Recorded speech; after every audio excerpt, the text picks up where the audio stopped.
Ya baik, terima kasih atas kesempatan yang telah diberikan. Tapi apakah suara saya jelas? Saya tidak akan buka ya. Sebelumnya selamat pagi, Namo Buddhaya. Bapak, Ibu yang saya hormati, pemimpin puja yang saya hormati, narasumber yang saya hormati, moderator yang saya hormati, karena sejatinya semua orang ingin dihormati. Semoga ya pada hari ini kita semua yang ada di sini maupun yang sedang mengikuti secara online selalu dalam keadaan sehat, damai dan bahagia. Karena kalau kita tidak sehat, kita tidak mudah untuk mempelajari dan mempraktekkan Dhamma. Nah, oleh karena itu, pada hari ini saya duet bersama Rama Pandita untuk membahas mengenai tentang atau berbagi mengenai tentang di balik ketampanan dan kecantikan manusia. Kenapa tema ini diangkat? Karena kalau kita tidak memahaminya, menyadarinya, kesombongan akan menguasai batin kita, menguasai hati kita, menguasai jiwa kita. Sedangkan kalau kita memiliki kesombongan itu akan berbahaya sekali dalam kehidupan kita saat ini dan akan datang. Nah, oleh karena itu, saya hanya akan menyampaikan mengenai tentang cerita juga, kisah mengenai tentang seorang pelacur yang sangat cantik. Ini pelacur yang sangat cantik. Kalau tadi kan Ratu Kema, ya Ratu. Ini pelacur dalam kehidupan di zaman Sang Buddha. Saat itu di Rajagaha, Bapak Ibu, tinggallah seorang pelacur yang sangat cantik bernama Sirima. Setiap hari Sirima ini memberikan dana makanan kepada 8 biku. Nah, suatu ketika salah seorang dari biku-biku itu mengatakan kepada biku lain, betapa cantiknya Sirima. Dan setiap hari beliau memberikan dana makanan kepada para biku. Nah, mendengar hal ini, seorang biku muda langsung jatuh cinta. Biku muda langsung jatuh cinta. Meskipun beliau tidak pernah melihat Sirima sebelumnya. Nah, hari berikutnya, biku muda ini ikut bersama para biku lain untuk menerima dana makanan ke rumah Sirima. Nah, hari itu Sirima sedang sakit. Tetapi karena Sirima ingin berdana makanan, maka beliau menerima kehadiran para biku. Nah, begitu biku muda itu melihat Sirima, biku muda tersebut langsung berpikir, meskipun beliau sedang sakit, meskipun Sirima sedang sakit, ia tetap cantik. Ia tetap cantik. Nah, saat itu biku muda ini memiliki hawa nafsu yang sangat kuat terhadap Sirima. Nah, singkat cerita, larut malam itu Sirima meninggal dunia karena mungkin penyakitnya yang parah.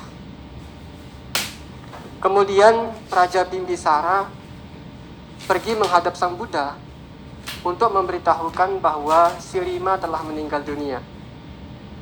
Lalu Sang Buddha menyuruh Raja Bimbisara ini untuk membawa Sirima ke makam untuk menyimpannya di sana selama 3 hari. tanpa dikubur, tanpa dimakam. Tapi hendaknya dilindungi dari binatang pemangsa daging atau hewan-hewan pemangsa. Kemudian Raja Bimbisara melakukan perintah Sang Buddha. Pada hari keempat, mayat Shirima yang tadinya cantik sudah tidak cantik lagi dan tidak menarik lagi. Mayat Shirima sudah mulai membengkak dan mulai mengeluarkan cairan.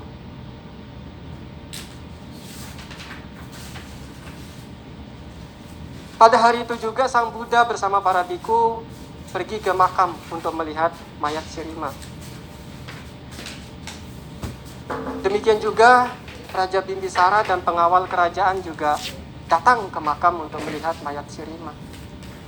Nah, ketika biku muda itu pada saat itu tidak mengetahui bahwa Shirima telah meninggal dunia. Tapi biku muda ini mengetahui dari Sang Buddha dan para biku yang lain ketika mau mengunjungi makam. Nah, saat itu dikatakan biku muda juga ikut ke makam. Nah, setiba di makam,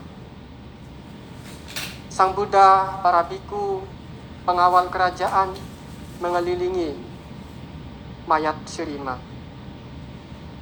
Dan Sang Buddha meminta kepada Raja Bimbisara untuk mengumumkan kepada warga yang datang, penduduk yang datang, siapa yang menginginkan tubuh Shirima satu malam boleh membayar 1000 tael. Nah, saya cari-cari tael ini apa? Mungkin mata uang pada saat itu. Setara mungkin berapa ratus lah, saya nggak tahu dengan rupiah. Tapi tak seorang pun yang ingin bersedia mengambil tubuh Shirima dengan membayar 1000 tael. Kalau begitu, 500 tael juga tidak ada yang bersedia mengambil. Kalau begitu, 250 tael juga nggak ada yang bersedia mengambil. Kalau begitu cuma-cuma, gratis. Biasanya gratis kan, woi, suka gratis. Jangankan gratis, diskon. Ada tulisan diskon, wah, senang. Nah, ini cuma-cuma, juga tidak ada yang mau. Nah, Sang Buddha melanjutkan, para biku. Nah, walaupun Sang Buddha mengatakan para biku, juga ini mencakup semuanya yang hadir. Para biku, lihatlah Shirima. Ketika dia masih hidup, banyak sekali orang yang ingin membayar 1000 tael hanya untuk satu malam. Hanya untuk satu malam. Tapi ketika beliau meninggal dunia, bahkan diberikan cuma-cuma, nggak ada yang bersedia mengambilnya. Dan Sang Buddha mengatakan, tubuh manusia adalah subjek kehancuran dan kelapukan.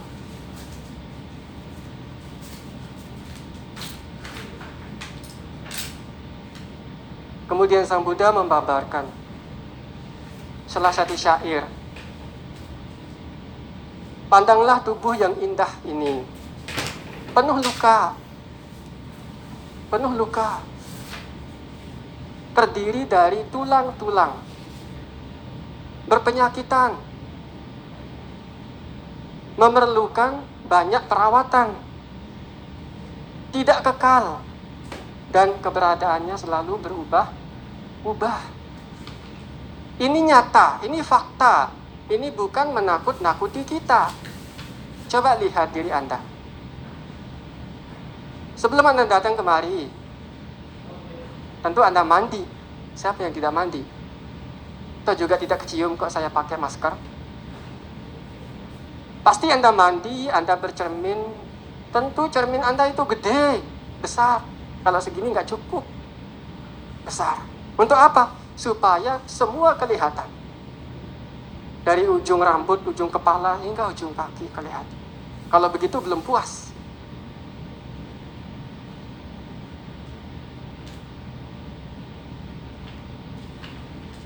Dan dulu Anda masih imut-imut tentu ya kan? Semua cantik-cantik dan tampan-tampan.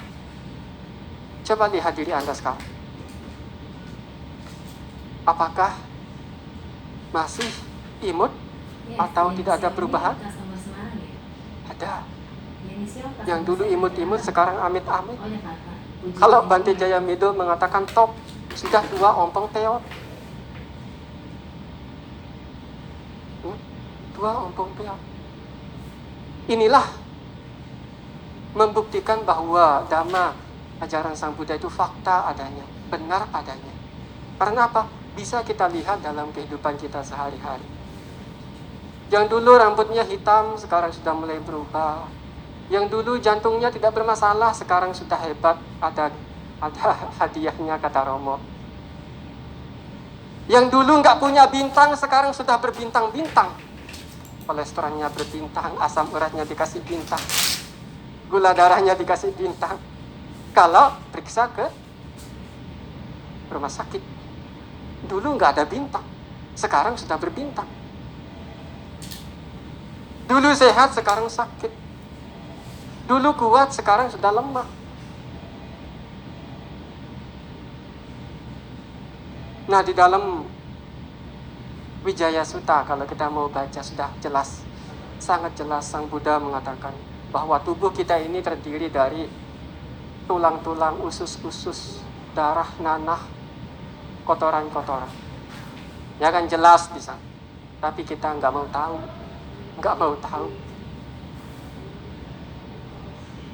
Nah, kalau kita mau memahami, saya rasa dari 2 kisah ini sangat menarik untuk kita renungkan. Kalau kita mau mendapatkan ketenangan dalam kehidupan kita.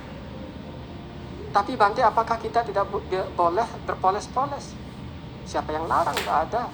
Tapi masalahnya kalau kita terlalu melekat dan menimbulkan kesombongan, bahwa seolah-olah saya yang paling tampan, saya yang paling cantik, yang lain jelek.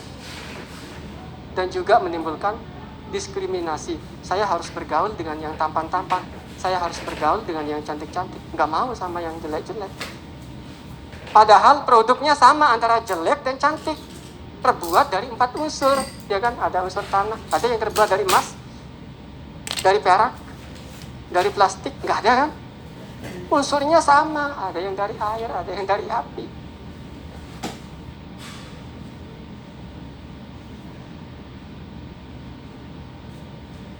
Nah, oleh karena itu, kalau tidak cukup dari kisah Sirima ini, saya akan berikan perumpamaan tentang 3 boneka manusia. Ada 3 boneka manusia yang terbuat dari bahan yang sangat bagus, karet yang sangat bagus, yang menunjukkan tingkat kekenyalannya seperti tubuh manusia. Kenyalnya sama dengan tubuh manusia yang cantik, yang tampan.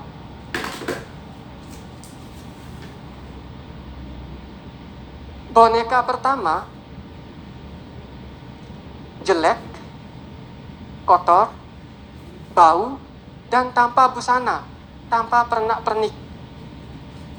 Tapi bahannya sama, dari karet yang sangat bagus. Boneka yang kedua masih bagus, bersih, tapi bau dan tanpa busana, tanpa pernak-pernik. Bersih, masih bagus, masih baru, tapi bau dan tidak berpakaian atau busana. Nah, boneka ketiga masih baru, bersih, wangi, pakai busana, pakai pernak-pernik. Tentu Anda kalau disuruh memilih, akan memilih boneka yang ketiga. Kenapa? Bersih, wangi, masih baru, memakai pernak-pernik yang Anda sukai. Tapi kalau Anda dikasih tahu bahwa ketiga-tiganya boneka itu berisi air kencing, kotoran manusia, apakah Anda masih mau memilih boneka ketiga? Kenapa? Kan bagus, bersih, wangi, ada bajunya, ada pernak-perniknya. Kenapa nggak mau? Karena ada air kencing dan kotoran manusia. Bukankah demikian terhadap kita juga? Coba lihat diri Anda masing-masing. Coba lihat ke dalam diri Anda masing-masing. Kita ini bagaikan 3 boneka itu. Salah satu dari bagian 3 boneka itu, Anda pakai baju, Anda mandi, Anda pakai hand body, Anda pakai wangi-wangian, rambut Anda poles, Anda macam-macam kan. Sehingga apa? Kelihatan menarik dan cantik, kelihatan menarik dan tampan. Ya kan? Tapi sadar nggak sih? Kalau kita ini berisikan kotoran yang lebih bau dari boneka-boneka tadi. Dan lebih rewel dari ketiga boneka tadi. Sudah berisikan kotoran, air kencing, nanah, darah. Makanan segala macam masuk ke dalam diri kita. Mulai dari hewan, binatang, tumbuhan. Masuk semua. Dan itu membuat lebih bau dari ketiga boneka tadi. Dan lebih rewel. Minta ini, minta itu, mau makan ini, mau makan itu. Maunya yang ini, tidak mau yang itu.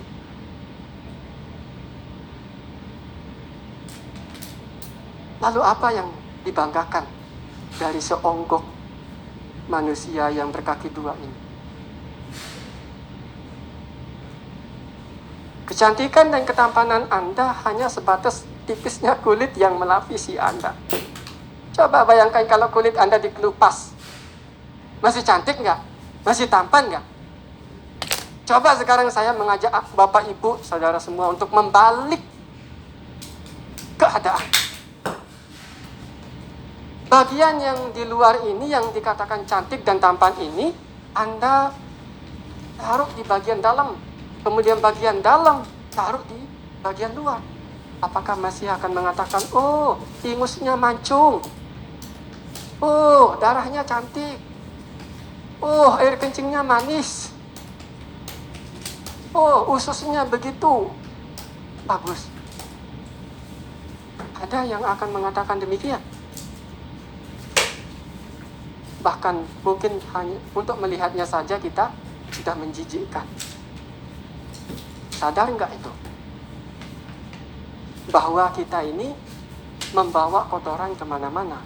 Membawa kuburan kemana-mana. Membawa tong sampah kemana-mana.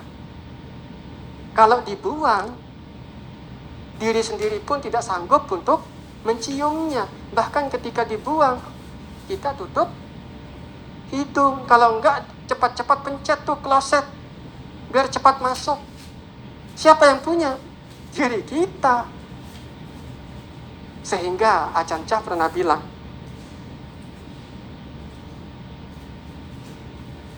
kalau Anda rindu sama pasangan Anda, kalau Anda rindu dengan seseorang, cobalah Anda pesan kotorannya. Kemudian Anda simpan kotorannya itu. Kalau Anda merasa rindu, Anda merasa kangen, cium kotorannya itu.